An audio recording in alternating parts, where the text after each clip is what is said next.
So the workshop was about trying to inspire people from parks innovations overseas.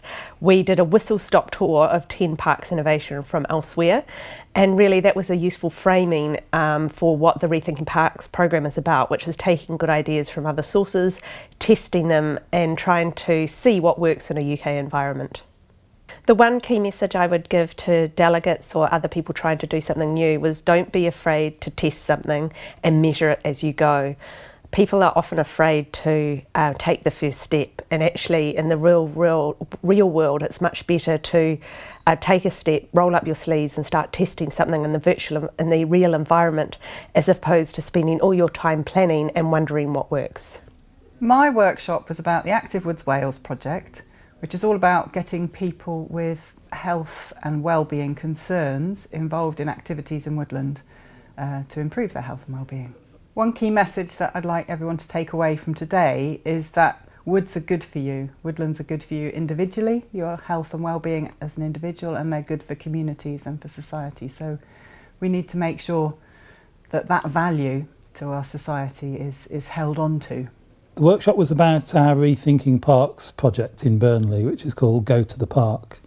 And it's a project that's looking at ways that we can protect the heritage of our parks from the funding cuts that we're facing by changing the way that we manage them, trying to keep what people most enjoy about the parks, but managing them in a way that's more ecological, that reduces costs, reduces CO2 emissions and increases biodiversity. And we're also looking to engage people more actively in their parks through a volunteer in parks programme.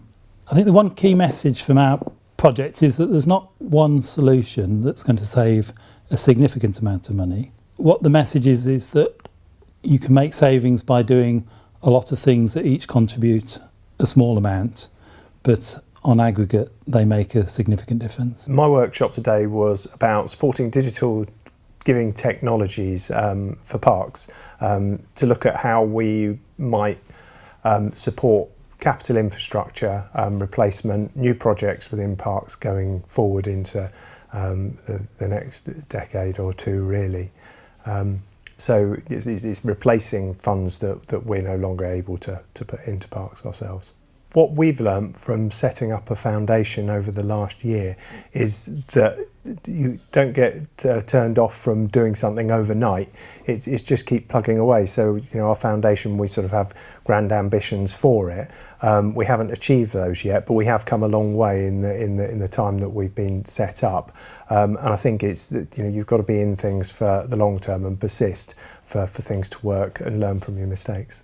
My workshop was an introduction to a project that's funded by Lambeth Council and Lambeth NHS in London, which describes the development of the Lambeth GP Food Co-op from its early inception in 2012-13 up until the current level of activity. And we took the groups through the building of a garden in a sequence so that they could at least visually experience how we create the project.